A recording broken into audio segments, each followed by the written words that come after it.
Welcome back to new video. আমি মাম্পি ওম travel ব্লগে নিয়ে চলে এসেছি আরো একটি নতুন ভিডিও। আজ আমি আমার ভিডিওর মাধ্যমে তোমাদের একদম কম টাকা খরচা করে দারুণ সুন্দরভাবে ভ্রমণ করিয়ে দেখাবো সম্পূর্ণ মন্দারমণি। নামটা শুনে এইবার একটু ঘাবড়ে গেলে যে মন্দারমণি ভ্রমণে আসলে পরে প্রচুর টাকা খরচা, না না, এক রাত দুদিনে একদম কম টাকা খরচা করে কিভাবে তোমরা মন্দারমণি ঘুরে দেখবে তারই ছোট্ট ছোট্ট ইনফরমেশন গুলো তুলে ধরবে ছোট্ট ভিডিওটির মাধ্যমে। কলকাতা থেকে লোকাল ট্রেন ব্যবহার করে কম টাকা খরচা করে লোকাল ট্রান্সপোর্টের মাধ্যমে কিভাবে তোমরা মন্দারমণিতে এসে পৌঁছাবে, সমুদ্র সৈকতের হাতের কাছে কোথায় তোমরা রুম নিয়ে থাকবে, কোথা থেকে খাবার দাবার খাবে, এমনকি তোমরা যদি নিজেদের মতো রান্না করিয়ে নিয়ে খেতে চাও তাহলে কোন হোটেল থেকে তোমরা রান্না করিয়ে নিয়ে খাবার দাবার খাবে, পায়ে হেঁটে মন্দারমণির কোন কোন জায়গাগুলো ঘুরে দেখবে, মন্দারমণি ভ্রমণের সঠিক সময় কোনটি, মন্দারমণির মার্কেট এরিয়া ঠিক কতটা জমজমাট, সমস্ত কিছু A to Z ইনফরমেশন তুলে ধরবো এই ছোট্ট ভিডিওটির মাধ্যমে। সম্পূর্ণ মন্দারমণি ভ্রমণে কত টাকা খরচা হতে পারে তার প্রপার একখানা আইডিয়াও দিয়ে দেবো এই সুন্দর ছোট্ট ভিডিওটির মাধ্যমে।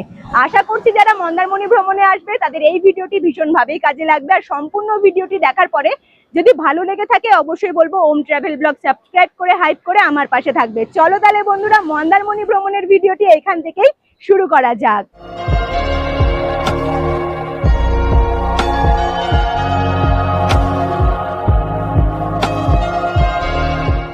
গুড মর্নিং বন্ধুরা, ঘড়ির কাঁটায় এখন বাজে ভোর 5টা। দাঁড়িয়ে রয়েছি এখন আমি হাওড়া স্টেশনের দক্ষিণ শাখার 21 নম্বর প্ল্যাটফর্মে।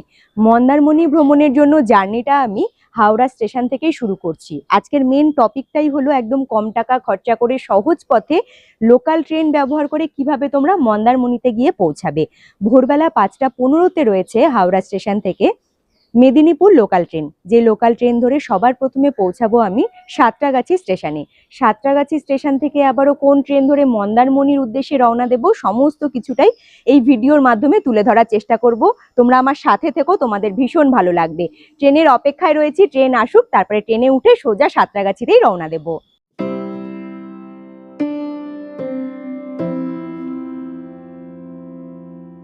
আজকের এই ভ্রমণের সবথেকে গুরুত্বপূর্ণ রেলওয়ে স্টেশন হলো সাঁতরাগাছি রেলওয়ে স্টেশন, যেখানে সময় মতো পৌঁছাতে হবে। আমি ভোরবেলা 5টা 15-র Howrah to Medinipur local train ধরেছিলাম। হাতে আমার কাছে অনেকটা সময়ই ছিল। ভিডিও শুটের জন্য আমাকে হাতে এক্সট্রা সময় অবশ্যই রাখতে হয়। তবে তোমরা চাইলে ভোরবেলা 5টা 40-এর হাওড়া টু হলদিয়া লোকাল কিংবা ভোরবেলা 5টা 55-র হাওড়া টু আমতা লোকাল ট্রেন ধরতে পারো, তাহলে সঠিক সময় সাঁতরাগাছি স্টেশনে পৌঁছে যেতে পারবে। ঘড়ির কাঁটায় এখন বাজে ভোর 5টা 35। পৌঁছে গেলাম আমি সাঁতরাগাছি স্টেশনে। সাঁতরাগাছি স্টেশনে 3 নম্বর প্ল্যাটফর্মে ট্রেন দাঁড়িয়েছিল, আর যথারীতি আমি 3 নম্বর প্ল্যাটফর্মে এখন আমি দাঁড়িয়ে রয়েছি। এই সাঁতরাগাছি স্টেশন থেকে সকালবেলা 6টা 40-এ রয়েছে দীঘা যাওয়ার জন্য লোকাল ট্রেন। যে লোকাল ট্রেনটি ধরে সোজা আমি রওনা দেব মন্দারমণির উদ্দেশ্যে। তবে সকালবেলা 6টা 40-এর এই দীঘা লোকাল ট্রেনটি সাঁতরাগাছি স্টেশনের নয় 1 নাম্বার, নয় 4 নাম্বার, নয় 6 নাম্বার প্ল্যাটফর্ম থেকে ছাড়ে। তো কত নাম্বার প্ল্যাটফর্ম থেকে ছাড়বে এখনো পর্যন্ত অ্যানাউন্সমেন্ট করেনি। বুদ্ধিমানের কাজ হবে, সামনের দিকে দেখা যাচ্ছে ফ্লাইওভার ব্রিজ, ফ্লাইওভার ব্রিজের ওপরে উঠে দাঁড়িয়ে ট্রেনের অপেক্ষা করা। যতক্ষণ না অ্যানাউন্সমেন্ট করছে যে কত নাম্বার প্ল্যাটফর্মে ট্রেন দেবে ততক্ষণ আমি ফ্লাইওভার ব্রিজের ওপরে দাঁড়িয়েই অপেক্ষা করব। তারপরে যে প্ল্যাটফর্মে ট্রেন দেবে আমি তোমাদেরকে অবশ্যই জানিয়ে দেবো যে কত নাম্বার প্ল্যাটফর্মে ট্রেনটি দিচ্ছে। সাঁতরাগাছি স্টেশন থেকে যেখানে ট্রেন ছাড়ার কথা ছিল সকালবেলা 6টা 40-এ, সেখানে ঘড়ির কাঁটায় বাজে সকাল ঠিক 7টা 2। এইমাত্র প্যাসেঞ্জার নিয়ে লোকাল ট্রেনটি সাঁতরাগাছি স্টেশনে এসে পৌঁছালো। দীঘা যাওয়ার লোকাল ট্রেন সাঁতরাগাছি স্টেশনের 8 নম্বর প্ল্যাটফর্মের ট্র্যাকে চলে এসেছে। এই ট্রেন ধরে আমি মন্দারমণি পৌঁছানোর জন্য কোন স্টেশনে নামবো সেটা জানার জন্য অবশ্যই আমার সাথে থাকতে হবে। মাথায় রাখতে হবে ট্রেন ছাড়ার সঠিক সময় রয়েছে সকালবেলা 6টা 40-এ। তোমরা বাই রোড আসো বা ট্রেন ধরেই আসো না কেন, সাঁতরাগাছি স্টেশনে তোমাদেরকে সকালবেলা 6টা 40-এর আগে পৌঁছে যেতে হবে। তবে মাথায় রাখতে হবে এই কথাটাও যে এই ট্রেনটি দীঘা যাওয়ার যে ট্রেনটি রয়েছে সাঁতরাগাছি স্টেশনের 1 নাম্বার, 8 নাম্বার, 6 নাম্বার, নয় 4 নাম্বার এই কটা প্ল্যাটফর্মের মধ্যে থেকেই ছাড়ে। তাই তোমরা সাঁতরাগাছি স্টেশনে পৌঁছে গিয়ে অ্যানাউন্সমেন্টটা অবশ্যই একটু খেয়াল রাখবে যে কত নাম্বার প্ল্যাটফর্ম থেকে ট্রেন ছাড়ছে। ট্রেন মোটামুটি ফাঁকাই রয়েছে, তাই আশা করছি সুন্দরভাবে জার্নি করে আমি পৌঁছে যেতে পারবো মন্দারমণিতে। আপাতত সোজা ট্রেনে গিয়েই বসে পড়বো। ঘড়ির কাঁটায় সময় বলছে সকাল ঠিক 7:10। বেশ অনেকক্ষণ লেটেই সাঁতরাগাছি স্টেশন থেকে ট্রেন ছেড়ে রওনা দিল তার গন্তব্যস্থলে পৌঁছানোর জন্য। ট্রেন দেখে বুঝতেই পারছো কতটা ফাঁকা। আমি রিশু বেশ ভালো করে বসেই জার্নিটা করেছিলাম। তবে অবশ্য পরের দিকে লোকাল প্যাসেঞ্জার যখন উঠেছিল তখন মোটামুটি একটু ভিড় হয়েছিল। সাঁতরাগাছি স্টেশনে ট্রেন আসা মাত্রই যেই অ্যানাউন্সমেন্টটার দিকে তোমরা একটু খেয়াল রাখবে। ট্রেন ছাড়ার আগে তারা কিন্তু অ্যানাউন্সমেন্ট করে দেবে যে Santragachi Mecheda to Digha local train কত নাম্বার প্ল্যাটফর্ম থেকে ছাড়ছে। এই একটি মাত্র ট্রেন সকালবেলা 6:40-এ সাঁতরাগাছি স্টেশন থেকে সাঁতরাগাছি মেচেদা লোকাল নামে ছাড়ে। 8টার সময় মেচেদাতে পৌঁছে গিয়ে 8:05-এ Mecheda to Digha local train নামে ছাড়ে। আজকে পুরো জার্নি কভার করতে আমাকে 161 কিলোমিটার পথ অতিক্রম করতে হয়েছিল। ট্রেন ভাড়া লেগেছিল মাথা পিছু 40 টাকা। ঘড়ির কাঁটায় এখন বাজে সকাল ঠিক 10:55। এইমাত্র পৌঁছালাম আমি আশাপূর্ণা দেবী স্টেশনে। আশাপূর্ণা দেবী স্টেশনে ট্রেন পৌঁছানোর সঠিক সময় ছিল সকালবেলা 10:22-এ, সেখানে 10:55-তে পৌঁছালাম। এবারে মেন কথায় আসি। আশাপূর্ণা দেবী স্টেশন থেকে এবারে আমি সামনের দিকে এগিয়ে যাব। লোকেশনটা একটু দেখিয়ে দিচ্ছি। ব্যাক সাইডে দেখা যাচ্ছে টিকিট কাউন্টার। এইদিকে সোজা ট্রেন বেরিয়ে গেল দীঘার উদ্দেশ্যে। অনেক কম টাকা খরচা করে এই লোকাল ট্রেনটি ধরে তোমরা খুব সহজে দীঘাতেও পৌঁছাতে পারবে। আর এইদিকে যেদিকে সাঁতরাগাছির দিকটা আমি যে দিক থেকে আসলাম ঠিক সেই দিকেই এবারে হাঁটা পথে এগিয়ে যাব সামনের দিকে। সামনের দিকে এগিয়ে গেলে পরে আশাপূর্ণা দেবী স্টেশন চত্বরের নাম লেখা রয়েছে একখানা বড় বোর্ডের মধ্যে। তার পাশ দিয়েই একখানা সরু রাস্তা রয়েছে, সেই রাস্তা ধরে এগিয়ে গেলে পরে মেন রোড দেখতে পারবো। সেখান থেকে রানিং একখানা টোটো ধরে নেব। ব্যাক সাইডে দেখা যাচ্ছে আশাপূর্ণা দেবী স্টেশন চত্বর। স্টেশন চত্বর থেকে বাইরের দিকে বেরিয়ে মেন রোডের ওপরেই একখানা রয়েছে ছোট্ট দোকান। এখানে প্রায় 1 ঘন্টা ধরে বসে রয়েছি, কারণ একটাই, এতটা পরিমাণে জোরে বৃষ্টি হচ্ছে কি বলবো। এখন বৃষ্টির পরিমাণটা একটু কমেছে, তবে এইখান থেকে আমি একখানা টোটো রিজার্ভ করে নিয়েছি। প্রচুর জোরে বৃষ্টি হচ্ছিল বলে আমি আর রিস্ক নিলাম না। সাথে যেহেতু রিশু রয়েছে, মন্দারমণিতে এক কাকু রয়েছে, পরিচিত কাকু, সেই কাকুকেই আমি ডেকে নিলাম। আশাপূর্ণা দেবী স্টেশন চত্বর থেকে এখন সোজা টোটো ধরেই রওনা দেবো আমি মন্দারমণির উদ্দেশ্যে। এই যে টোটো দাঁড়িয়ে রয়েছে, কাকু বসে রয়েছে গাড়িতে। এইখান থেকে আমার মন্দারমণি পৌঁছাতে, মানে টোটোটা রিজার্ভ করেছে, আমার খরচা হলো 300 টাকা। তবে তোমরা যারা আশাপূর্ণা দেবী স্টেশন চত্বর থেকে একদম কম টাকা খরচা করে কাটা সার্ভিসে মানে কেটে কেটে পৌঁছাতে চাইছো মন্দারমণিতে, আমার সাথে থাকো। আমি তোমাদেরকে সেটাও জানিয়ে দেবো যে তোমরা একদম কম টাকা খরচা করে শেয়ার গাড়ি ধরে কিভাবে মন্দারমণিতে পৌঁছাবে। আর যদি তোমরা আশাপূর্ণা দেবী স্টেশন চত্বর থেকে সরাসরি মন্দারমণিতে যেতে চাও, কাকুর সাথে যোগাযোগ করে নিতে পারো। কাকুর কন্ট্যাক্ট নাম্বারটা আমি ভিডিও স্ক্রিনে দিয়ে দেবো। আপাতত টোটোতে বসবো আর সোজা রওনা দেবো মন্দারমণির উদ্দেশ্যে। তোমাদের সুবিধার্থে সবার প্রথমে শেয়ার গাড়ি ধরে কিভাবে মন্দারমণিতে পৌঁছাবে সেটাই বলবো। আশাপূর্ণা দেবী স্টেশন থেকে বাইরের দিকে বেরিয়ে মেন রোডের কাছে চলে আসলে পরে রানিং টোটো পেয়ে যাবে। সেখান থেকে টোটো ধরে মাথা পিছু 15 থেকে 20 টাকার বিনিময়ে 3 কিলোমিটার রাস্তা অতিক্রম করে চলে আসো পিছাবনিতে। পিছাবনিতে পৌঁছে গিয়ে আবার মেন রোড থেকে একখানা রানিং টোটো ধরে নাও চাউলখোলা যাওয়ার জন্য। পিছাবনি থেকে চাউলখোলার দূরত্ব মাত্র 1 কিলোমিটার। মাথা পিছু ভাড়া লাগবে মাত্র 10 টাকা। চাউলখোলাতে পৌঁছে গেলে পরেই প্রচুর তোমরা দেখতে পারবে মেন রোডের ওপরে দাঁড়িয়ে রয়েছে অটো কিংবা টোটো। সেখান থেকে অটো কিংবা টোটো ধরে 30 থেকে 40 টাকার বিনিময়ে চলে আসো সরাসরি মন্দারমণিতে। চাউলখোলা থেকে মন্দারমণির দূরত্ব মাত্র 9 কিলোমিটার। ঝড় বৃষ্টি মাথায় নিয়ে ফাইনালি পৌঁছালাম আমি মন্দারমণিতে। ব্যাক সাইডে মেন রোডের ওপরে দাঁড়িয়ে রয়েছে অটো, ঠিক এইখানেই আমি টোটো থেকে নেমে পড়েছি, গাড়ি পার্কিং জোনের একদম ঠিক সামনে। এবারে মেন লোকেশন যদি বলি, ব্যাক সাইডে তোমরা দেখতে পাচ্ছ সুবিশাল মন্দির প্রাঙ্গণ। এটা হলো মন্দারমণিতে থাকা সব থেকে বড় মনসা মায়ের মন্দির। এই মন্দির প্রাঙ্গণের ঠিক উল্টো দিকেই তোমরা দেখতে পারবে লাইন দিয়ে 4 চাকা গাড়ি, অটো, টোটো দাঁড়িয়ে রয়েছে। এটা হলো মেন পার্কিং জোন। এই রাস্তাটা সোজা বেরিয়ে যাচ্ছে মন্দারমণি সমুদ্র সৈকতের দিকে। আর তোমাদেরকে দেখিয়ে দিচ্ছি মন্দারমণি ভ্রমণে যেহেতু আমি এসেছি রাত্রিবাস করব, তবে রাত্রিবাসের জন্য কোন জায়গাটি আমি বেছে নিয়েছি। মনসা মায়ের মন্দির, পাশেই দেখা যাচ্ছে মেন রোড, মেন রোডের পাশেই দেখা যাচ্ছে মাইতি হোমস্টে। এইখানেই আমি রাত্রিবাসের জন্য রুম নেব, এটা ঠিক করেছি। মাইতি হোমস্টে ঠিক উল্টো দিকে এই যে রাস্তাটা চলে যাচ্ছে, এইখান থেকে 100 মিটার রাস্তা হাঁটা পথে তোমরা খুব সহজে পৌঁছে যেতে পারবে একদম মন্দারমণি সমুদ্র সৈকতে। সমুদ্র সৈকতটা আমাদের এই হোটেল থেকে অনেকটা কাছে। চলো তোমাদের সাথে নিয়ে এবারে চট জলদি করে রুম ট্যুরটা করে নেব। তোমরা এবারে ভাবতেই পারো কেনই বা আমি মন্দারমণি ভ্রমণে এসে মাইতি হোমস্টে বেছে নিলাম রাত্রিবাসের জন্য। মন্দারমণিতে এসে মাইতি হোমস্টেতে আমি বরাবর থেকেছি, আমার বেশ ভালো লাগে। সব থেকে বড় কথা, একদম পরিষ্কার পরিচ্ছন্ন, রুমগুলো বেশ ভালো এবং মেন রোডের পাশে, যেখানে সমুদ্র সৈকত একদম হাতের কাছে। ফার্স্ট ফ্লোরে ব্যালকনি সাইড থেকে বাইরের দিকের ভিউটা ভীষণ সুন্দর দেখায়, যেমনটা main road, parking zone, Manasa মায়ের মন্দির, মার্কেট এরিয়া সমস্ত কিছু দেখা যাচ্ছে সমুদ্র সৈকত। ব্যালকনির পাশেই যে রুমটা রয়েছে সেই রুমটাই আমাকে দেওয়া হয়েছে।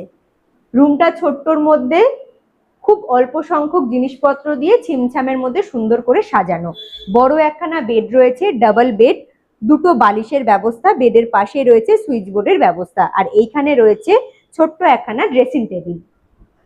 বেডের দুপাশে তোমরা দেখতে পাচ্ছ বড় বড় দুটো জানলা রয়েছে, লাইট, পাখা। এই সাইডে রয়েছে ছোট্ট একখানা ওয়ার্ড্রপ, তোমরা এখানে জিনিসপত্র রাখতে পারবে।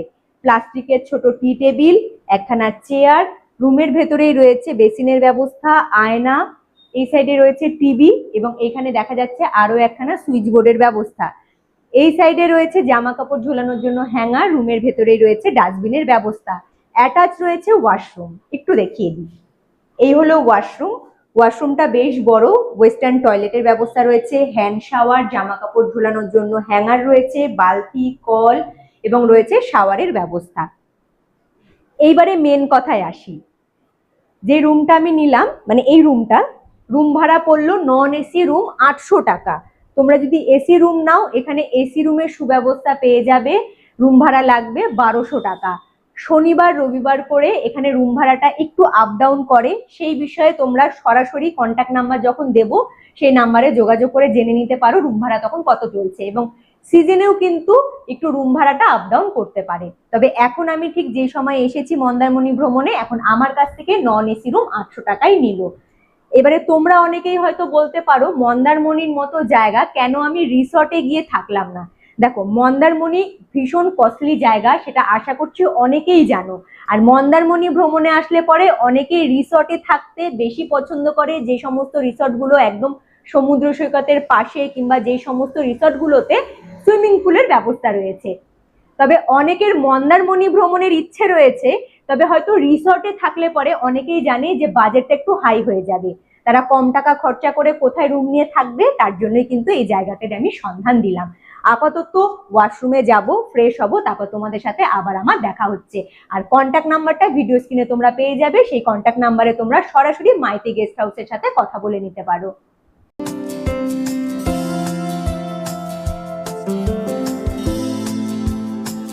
ঘড়ির কাঁটায় এখন বাজে দুপুর ঠিক 3টে।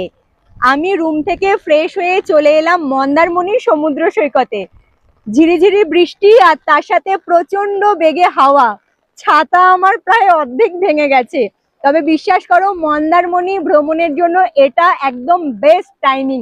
মানে এত সুন্দর ওয়েদার। বৃষ্টি আমি ভীষণ পরিমাণে পছন্দ করি, বৃষ্টিতে ভিজতে পছন্দ করি। তবে যেহেতু সাথে রিশু থাকে, একটু চাপের হয়ে যাচ্ছে, তার সাথে আবার কাজ, বুঝতেই পারছো বিভিন্ন ধরনের গ্যাজেট, ক্যামেরা নিয়ে কাজ করা। সৌরভের মুখটা যার জন্য একটু গম্ভীর হয়ে আছে, তবে আমি ফাটিয়ে এনজয় করব, যার জন্যই মন্দারমণিতে এই বৃষ্টি বৃষ্টি ওয়েদার দেখেই চলে এসেছি। জলের ঢেউ এখন বেশ ভালো রয়েছে, আর বৃষ্টি বৃষ্টি ওয়েদার তো এখনো পর্যন্ত সকলে জলে নেমে বেশ সুন্দর করে মজা করছে। ওয়েদারটা দেখে আর আকাশের রংটা দেখে তোমরা বুঝতেই পারছো যে এখনকার মন্দারমণির পরিস্থিতি কি রয়েছে। আমি এখানে ফুল দমে কিছুক্ষণ মজা করব।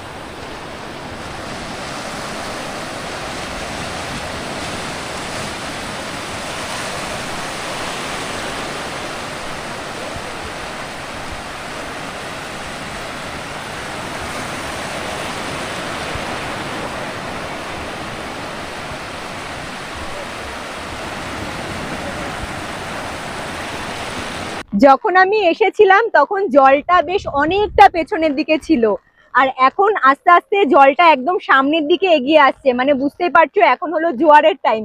জোয়ারের টাইমে জলটা একদম সামনের দিকে এগিয়ে যায়, যেখানে একদম বোল্ডার গুলো ফেলা রয়েছে ততদূর পর্যন্ত জলটা চলে যায়। তো এখন দেখছি আস্তে আস্তে জলটা একদম সামনের দিকে এগিয়ে আসছে। মন্দারমণিতে বিশেষ করে বর্ষার সময় জলের ঢেউ জোয়ারের সময় বিশেষ করে অনেকটা বেড়ে যায়, আর ঢেউটাও অনেকটা উঁচুতে চলে যায় বলে আমি অবশ্যই তোমাদেরকে বলবো, যখন তোমরা দেখবে যে জোয়ারের টাইম, অল্প জলে নেমে মজা করার চেষ্টা করবে, বেশি দূরে যাবে না। দেখো জোয়ার যেহেতু আসছে, যারা জলে নেমেছিল তারা আস্তে আস্তে কিন্তু উঠে আসছে ওপরের দিকে। আপাতত আমিও হাঁটা পথে সামনের দিকেই রওনা দেবো।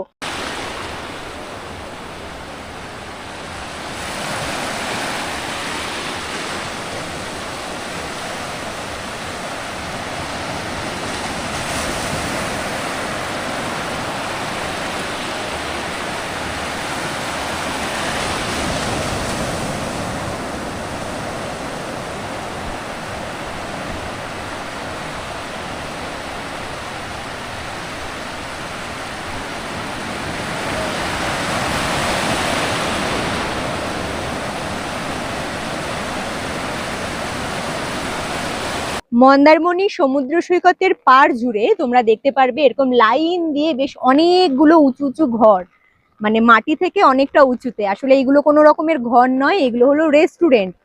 জোয়ারের সময় জল যখন একদম পাড়ের বরাবর চলে আসে, পাড়ের কাছে চলে আসে, তখন পুরো নিচের দিকটা থাকে জলের মধ্যে, আর রেস্টুরেন্টের ওপরের দিকে বসে তোমরা বেশ জমিয়ে খাওয়া দাওয়ার খেতে পারো। এখানে এসে তোমরা দুপুরের খাবার দাবারও খেয়ে নিতে পারো, তবে আমি কোথা থেকে দুপুরের খাবার দাবার কমপ্লিট করব সেটা অবশ্যই আমি তোমাদেরকে জানিয়ে দেব। আর এই সমস্ত রেস্টুরেন্ট গুলোতে তোমরা চাইলে পরে মাছ, কাঁকড়া, বিভিন্ন রকমের খাবার দাবার অর্ডার করে কিংবা রান্না করিয়ে নিয়েও খেতে পারো। বেশ ওপরের দিকে বসে খাবে, আর যখন জোয়ারের জলটা কাছে চলে আসবে, ভিউটা শুধু তোমরা ভাবো তো কত সুন্দর লাগবে দেখতে। বৃষ্টি চলাকালীন পর্যটকদের ভিড় একটু কমই দেখা যাচ্ছিল মন্দারমণি সমুদ্র সৈকতে। যেই নাকি বৃষ্টিটা কমেছে, সকলে রুম থেকে বেরিয়ে মন্দারমণি সমুদ্র সৈকতে চলে এসেছে মজা করার জন্য। ভিড়টা দেখে তো বুঝতেই পারছো।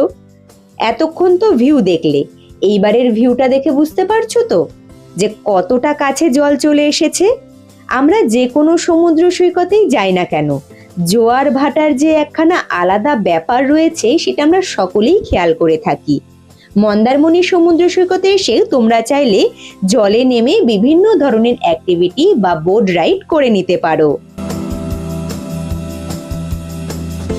সমুদ্র সৈকত থেকে ওপরের দিকে উঠে এসে যখন তোমরা মার্কেট এরিয়ার কাছে আসবে, মার্কেট এরিয়ার ঠিক বা সাইডে, আমি এখন ঠিক যেদিকে দাঁড়িয়ে রয়েছি বা সাইডে, এদিকে মার্কেটের ভেতরে বেশ 2-4টে খাবারের হোটেল রয়েছে। তোমরা চাইলে পরে রাতের কিংবা দুপুরের খাবার এই হোটেল থেকে খেয়ে নিতে পারো। যখন মার্কেট এরিয়ার ওপর দিয়ে যাবে অনেকেই তোমাদেরকে ডাকাডাকি করবে, তবে বিশ্বাস করো আমি নিজে এসে 2-3 বার এর ভেতরে যে হোটেলগুলো রয়েছে সেখানে গিয়ে খাবার দাবার খেয়েছি। খাবার দাবার গুলো মানে যে টাকাটা চার্জ করে সেই হিসাবে আমার খাবারগুলো ঠিক অতটা ভালো লাগেনি। তবে দুপুরের খাবার কিংবা রাতের খাবার যদি তোমরা একটু ভালো জায়গা থেকে খেতে চাও, কোথায় খাবে আমি তোমাদেরকে দেখিয়ে দিচ্ছি। সামনের দিকেই দেখা যাচ্ছে মনসা মায়ের মন্দির।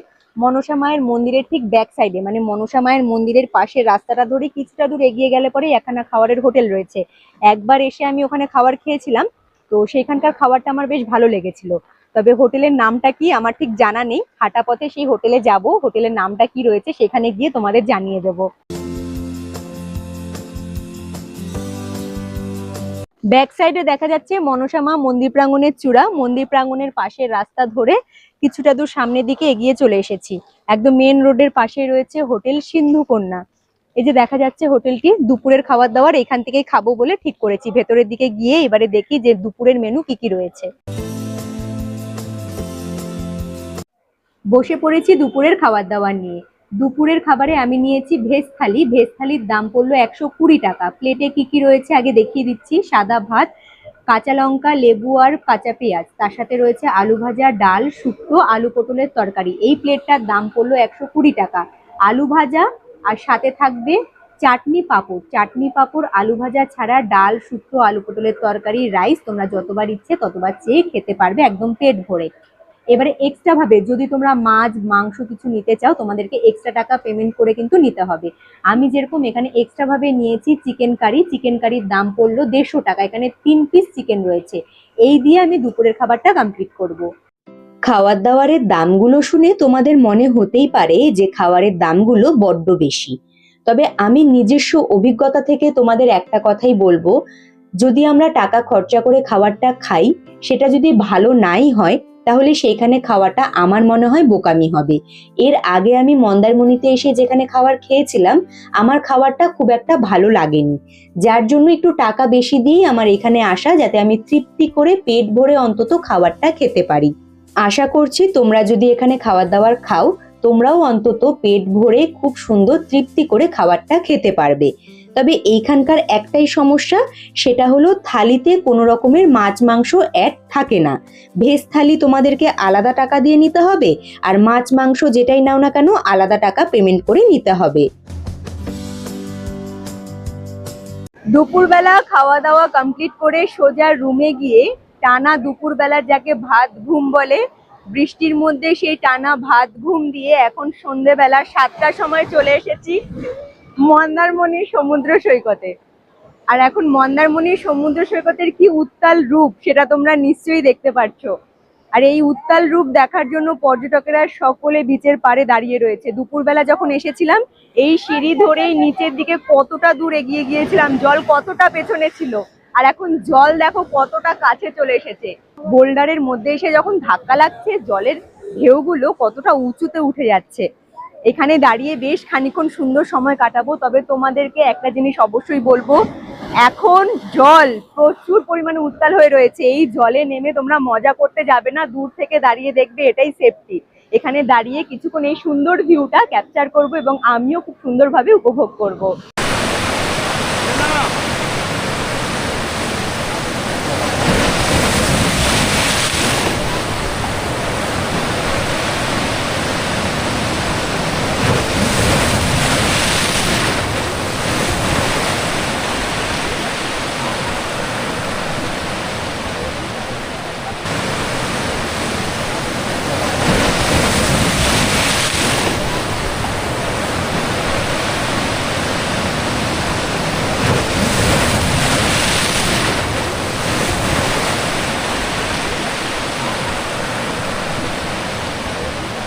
মন্দারমণি সমুদ্র সৈকতের পাড় জুড়ে এখন বসেছে বেশ বড় একখানা মার্কেট। শুধু মার্কেট এরিয়া না, এখন বসেছে বেশ বড় খাওয়ার দাওয়ারের মার্কেট, যেখানে ভেলপুরি, পাপড়ি চাট, আইসক্রিম, চাউমিন, মোমো এসব তো রয়েছে। তাছাড়াও তোমরা পেয়ে যাবে বিভিন্ন ধরনের মাছ কাঁকড়া, যে সমস্ত মাছ কাঁকড়াগুলো তোমরা কিনে বিভিন্ন ধরনের রেসিপি তৈরি করিয়ে নিয়ে খাবার দাবার খেতে পারো। এ দেখো লাইন দিয়ে মাছের দোকান। সমুদ্র সৈকত মানে সি ফুড তো তোমরা অবশ্যই পাবে। আমরা যখন এখানে এসেছিলাম যে পরিমাণে বৃষ্টি হচ্ছিল মনে হচ্ছিল যে মন্দারমণিতে পর্যটক একদম নেই। না না, সন্ধেবেলা এত সুন্দর জমজমাট ভাবে মন্দারমণি সমুদ্র সৈকত সেজে উঠেছে, তেমনি রয়েছে বেশ ভালো পর্যটকদের ভিড়। তাই হাঁটা পথে এখন মার্কেট এরিয়াটাই ঘুরে দেখছি। মন্দারমণি সমুদ্র সৈকতের আশেপাশে যেরকম তোমরা বিভিন্ন ধরনের সি ফুড খাবার দাবার, চটপটি খাবার দাবার পেয়ে যাবে, তেমনি মনসা মা মন্দির প্রাঙ্গণের আশেপাশে বা মেন রোডের আশেপাশে যে বড় মার্কেটটা রয়েছে সেইখানেও তোমরা বিভিন্ন ধরনের জিনিস দেখতে পারবে। খাবার দাবারের দোকান ছাড়াও এখানে সাজগোজের জিনিস, বাচ্চাদের খেলনা, বিভিন্ন ধরনের জুয়েলারি, অনেক কিছুর দোকান রয়েছে। হাঁটা পথে সন্ধেবেলা এই মার্কেটটা ঘুরে দেখতে না বেশ ভালো লাগবে। টুকটাক খাওয়া দাওয়া আর মার্কেট এরিয়া ঘুরে দেখা, ব্যাপারটা কত সুন্দর হবে একটু ভাবো তো। তবে হ্যাঁ, অবশ্যই আমি বলবো যেটাই কেনো না কেন একটু দরদাম করে দেখে শুনে কেনাটাই বুদ্ধিমানের কাজ হবে। শুধু কি বাচ্চাদের খেলনা, ঘর সাজানোর জিনিস, জুয়েলারি এইসবেরই দোকান রয়েছে? না না, তাছাড়াও তোমরা বেশ অনেকগুলো দোকান দেখতে পারবে যে সমস্ত দোকানগুলোতে বিভিন্ন ধরনের ড্রাই ফ্রুট বিক্রি হচ্ছিল। তবে হ্যাঁ, এখানেও আমি অবশ্যই বলবো যদি তোমাদের কোনো রকমের ড্রাই ফ্রুট পছন্দ হয় সেটা খেয়ে টেস্ট করে একবার অন্তত দেখে নেবে। মন্দারমণিতে থাকা মনসা মায়ের মন্দির প্রাঙ্গণ সন্ধেবেলা এখন ভীষণ সুন্দরভাবে সেজে উঠেছে। দিনের বেলা যখন এখানে পৌঁছেছিলাম দিনের বেলার ভিউটা তো তোমরা দেখেছো, তবে সন্ধেবেলা মন্দির প্রাঙ্গণটা কতটা সুন্দর আলো দিয়ে সেজে ওঠে সেটা যদি না দেখাই বড্ড ভুল করব। তবে সামনে গিয়ে সুন্দরভাবে দর্শনটা আগে সেরে আসবো। মন্দারমণিতে ভ্রমণ করতে আসা প্রত্যেকটা পর্যটককেই বলবো, সমুদ্র সৈকতে ঘোরা ছাড়াও অন্তত একটা বার সন্ধেবেলা এই মন্দির প্রাঙ্গণে চলে আসো। সন্ধেবেলা এত সুন্দর সন্ধে আরতি হয় যা দেখলে মন জুড়িয়ে যাবে।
সমুদ্র সৈকতে বসে মজা করা হলো, মার্কেট এরিয়া ঘোরা হলো।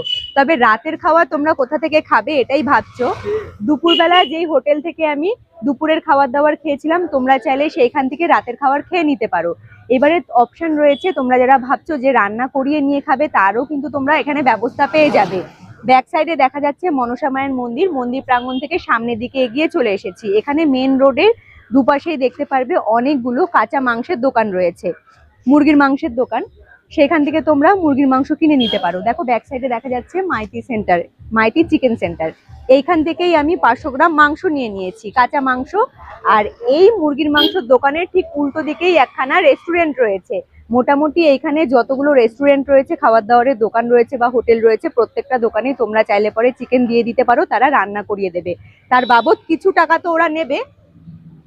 আমি উল্টো দিকের এই দোকান থেকেই চিকেনটা বানিয়ে নিয়েছি আর এইখান থেকেই রুটি নিয়ে নিয়েছি। কেমন বানিয়েছে জানি না, রুমে যাব, রুমে গিয়ে খাবারটা খাবো, তারপরে অনেস্ট রিভিউ দিয়ে দেবো। যদি তোমরা এখানে এসে রান্না করিয়ে খাও তাহলে খাবারগুলো ঠিক কেমন করে বানিয়ে দেওয়া হয়। আপাতত এই চিকেন আর রুটি নিয়ে সোজা রুমের দিকেই রওনা দেবো। রুমে এসে নিজের মতো সুন্দর করে সাজিয়ে গুজিয়ে নিয়ে বসে পড়েছি রাতের খাবার। রাতের খাবারে আমি তোমাদেরকে বলেই দিলাম, মুরগির মাংস আর রুটি রয়েছে। কাঁচা মুরগির মাংস এখানে বিক্রি হচ্ছে 240 টাকা কিলো। সেখান থেকে 500 গ্রাম মুরগির মাংস আমি নিয়েছি, খুব একটা বেশি নিইনি, আমরা তিনজনে এই মাংসটা খেয়ে নিতে পারবো। আর যে দোকান থেকে আমি মুরগির মাংসটা বানালাম সেখানে 1 কিলো মুরগির মাংস বানাতে 180 টাকা নিচ্ছে। আরো একটা দোকানে গিয়েছিলাম, সেখানে আবার 200 টাকা চাইছিল। তো মোটামুটি এখানে যে দোকানগুলো রয়েছে তোমরা একটু দেখে শুনে যেখান থেকে তোমাদের আর কি ভালো লাগবে সেখান থেকে বানিয়ে নিতে পারো। আর আমি যেহেতু 500 গ্রাম মুরগির মাংস বানিয়েছি, আমার কাছ থেকে 100 টাকা নিল। যেখান থেকে মুরগির মাংসটা বানিয়েছি সেই দোকান থেকে রুটিও আমি নিয়ে নিয়েছি। 1 পিস রুটি 8 টাকা করে বিক্রি হচ্ছে। আর সেই দোকান থেকেই আমাদেরকে কাঁচা লঙ্কা, পেঁয়াজ, নুন সমস্ত কিছু দিয়ে দিয়েছে। ফয়েল প্যাকেটের মধ্যে প্যাক করা ছিল মুরগির মাংসটা। এসে প্যাকেটটা খোলার পরে যে স্মেলটা শুনে বুঝতে পারছি মুরগির মাংসটা বেশ সুন্দর হয়তো হয়েছে। তবে খেয়ে দেখতে হবে মুরগির মাংসটা কেমন বানিয়েছে। চলো তাহলে রুটি আর মাংস দিয়ে রাতের খাবারটা কমপ্লিট করা যাক। মা ছেলে দুজনে বসে জমিয়ে খেয়ে নিলাম রাতের খাবার। চিকেনটা ভীষণ সুন্দর বানিয়েছিল। তবে আমি নিজস্ব অভিজ্ঞতা থেকে তোমাদের একটা কথাই বলবো, যে দোকান থেকে প্রথম দিন চিকেন বানাবে বা যে কোনো খাবার বানাবে, দ্বিতীয় দিন সেই দোকান থেকে কোনো রকমের খাবার বানাবে না। রাতের খাবার দাবার জমিয়ে খেয়ে ঘুমিয়ে পড়েছিলাম। দেখা হচ্ছে সকালবেলা। গুড মর্নিং বন্ধুরা, ঘড়ির কাঁটায় এখন বাজে সকাল ঠিক 8:30। এই মুহূর্তে দাঁড়িয়ে রয়েছে আমি মন্দারমণি সমুদ্র সৈকতে। মন্দারমণি সমুদ্র সৈকতের উত্তাল রূপ দেখার জন্য এখন আমি এই মুহূর্তে চলে এসেছি মন্দারমণি সমুদ্র সৈকতে। ব্যাক সাইডের ভিউ দেখে তোমরা বুঝতেই পারছো সমুদ্রের গর্জন আর সমুদ্রের জলের ঢেউ কতটা পরিমাণে বেড়ে গিয়েছে। কাল রাত্রেবেলা ঠিক এই সমস্ত জায়গাগুলোতে পর্যটকেরা এসে বসেছিল। দেখো এই হলো মন্দারমণি সমুদ্র সৈকতের উত্তাল রূপ, আর এই রূপ দেখার জন্য বেশ খানিকক্ষণ এখানে বসে সুন্দরভাবে সময় কাটাবো। আর এইদিকে দেখো, যে তোমাদেরকে দেখিয়েছিলাম কালকে দুপুরবেলা এসে যেখানে যে বিচের পাড়ে রেস্টুরেন্ট গুলো রয়েছে, সেই রেস্টুরেন্টের ওপরে বসে কিন্তু অনেকে খাবার দাবার খাচ্ছে, আর জল এত দূর পর্যন্ত চলে এসেছে। এখানে দাঁড়িয়ে এই রূপ একটু কিছুক্ষণের জন্য উপভোগ করব, আর এই সুন্দর রূপ তোমাদের সাথেও শেয়ার করব। জল কত দূর চলে আসছে, কি দারুণ দেখাচ্ছে।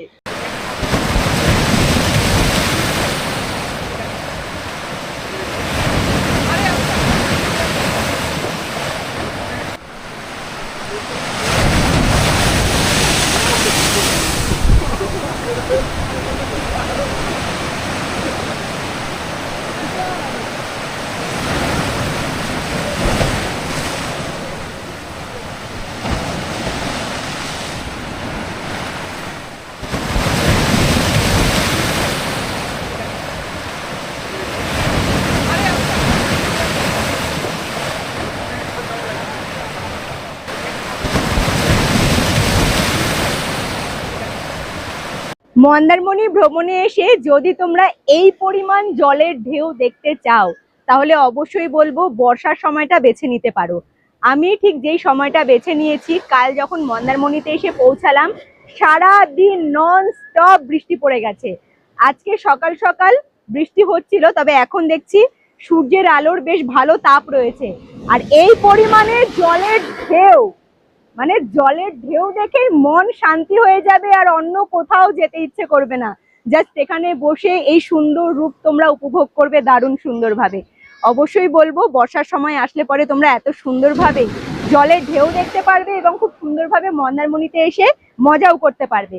তবে একটা কথা অবশ্যই বারবার করে বলবো, যদি এই পরিমাণে জলের ঢেউ থাকে, তোমরা এইখানে বসে সুন্দর রূপ উপভোগ করো, কিন্তু জলে নামতে যেও না, তাহলে বিপদ ঘটতে পারে।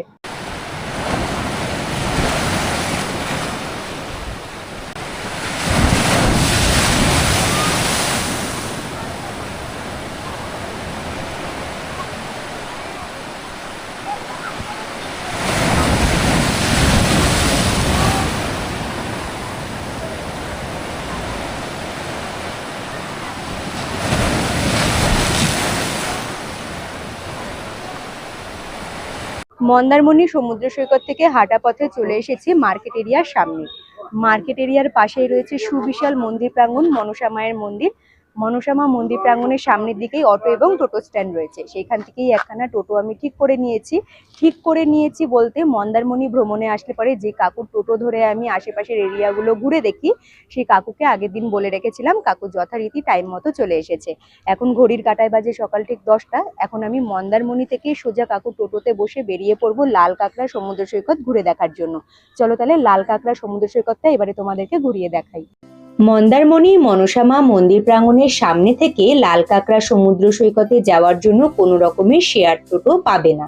সেই ক্ষেত্রে তোমরা যদি মনসা মা মন্দির প্রাঙ্গণের সামনে থাকা টোটো স্ট্যান্ডে কথা বলো, তারা তোমাদেরকে টোটো রিজার্ভ করতে বলবে। টোটো রিজার্ভ করলে খরচা হবে 100 টাকা। 100 টাকা খরচা করে তোমরা মন্দারমণি থেকে লাল কাঁকড়া সমুদ্র সৈকতে পৌঁছে তো গেলে, তবে ফেরার পথে সমস্যায় পড়তে হবে, কারণ লাল কাঁকড়া সমুদ্র সৈকতের দিকে গাড়ি ঘোড়ার যাওয়া আসা বড্ড কম, তাই ফেরার পথে তোমাদের গাড়ি পেতে ভীষণ কষ্ট হবে। সেক্ষেত্রে আমি বলবো যাওয়া আসা মিলিয়ে 200 টাকা দিয়ে একটা টোটো রিজার্ভ করে নেওয়া বুদ্ধিমানের কাজ হবে। মনসা মা মন্দির প্রাঙ্গণের সামনে যে টোটো স্ট্যান্ডটা রয়েছে, সেখান থেকে যে কোনো টোটোওয়ালার সাথে কথা বলে টোটো ঠিক করে চলে আসতে পারো লাল কাঁকড়া সি বিচে। তোমরা চাইলে কাকুর সাথে যোগাযোগ করে কাকুর টোটোটা আগে থেকেই বুক করে রাখতে পারো, ভাড়া ওই 200 টাকার মতনই লাগবে। চলে এলাম লাল কাঁকড়া সমুদ্র সৈকত ঘুরে দেখার জন্য। মেন রোডের ওপরে একদম সঠিক জায়গাতেই কাকু আমাদেরকে টোটো থেকে নামিয়ে দিল, আর একখানা দোকানের পাশ দিয়ে সরু রাস্তা রয়েছে, এই রাস্তাটা ধরেই এখন আমাকে লাল কাঁকড়া সমুদ্র সৈকতের কাছে যেতে হবে। এসেছিলাম শুধুমাত্র লাল কাঁকড়া দেখবো বলে, তবে জোয়ারের সময় বলে জল একদম পারে চলে এসেছে।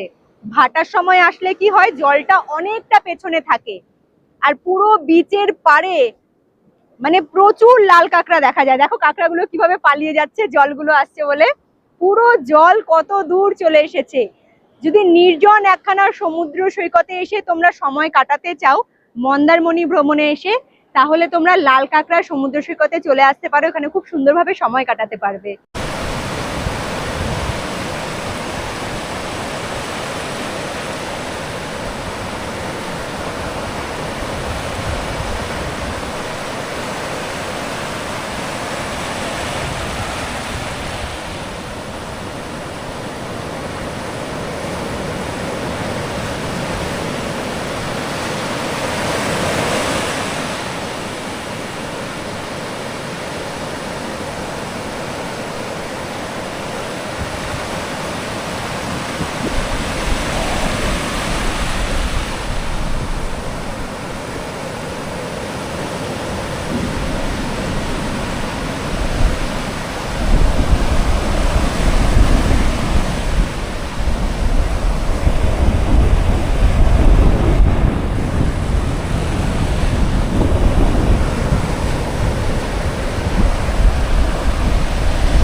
বেশ অনেকক্ষণ লাল কাঁকড়া সমুদ্র সৈকতে সময় কাটালাম।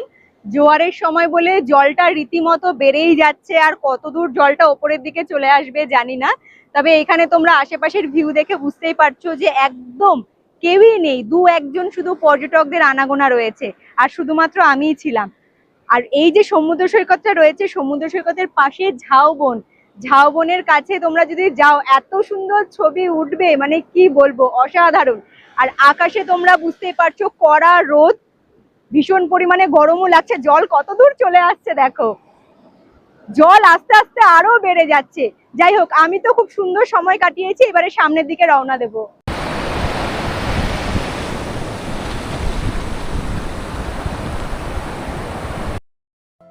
ঘন নীল আকাশ, সারিবদ্ধভাবে রয়েছে ঘন সবুজে ঘেরা ঝাউবন, তার সাথে খোলা আকাশের নিচে রয়েছে সমুদ্র সৈকত। কি দারুণ মেলবন্ধন, তাই না? মন্দারমণি ভ্রমণে আসলে পরে একটু সময় বের করে এই জায়গা থেকে ঘুরে যাবে, এক আলাদা রকমের শান্তি পাবে। এরকম খোলা মেলা প্রাণ খোলা জায়গাগুলো না আমাদেরকে এক আলাদা রকমের শান্তি ফিরিয়ে দেয়। লাল কাঁকড়া সমুদ্র সৈকত ঘুরে কাকুর টোটোতে বসেই সোজা চলে এসেছি আশাপূর্ণা দেবী স্টেশনে। কাকুকে আমি বলে রেখেছিলাম যাতে আমাদেরকে স্টেশন চত্বরে পৌঁছে দেয়, যথারীতি কাকু আমাদেরকে সময় মতো আশাপূর্ণা দেবী স্টেশনে পৌঁছে দিয়েছে। আর আশাপূর্ণা দেবী স্টেশনে পৌঁছানো মাত্রই ঝিরিঝিরি বৃষ্টি শুরু হয়ে গিয়েছে। তোমরা বুঝতেই পারছো ওয়েদারটা পুরো ক্লাউডি হয়ে গিয়েছে। আশাপূর্ণা দেবী স্টেশন থেকে দুপুরবেলা 12:24 রয়েছে সাঁতরাগাছি যাওয়ার জন্য লোকাল ট্রেন, যে ট্রেনটি দীঘা থেকে ছাড়বে, Digha to Santragachi local train.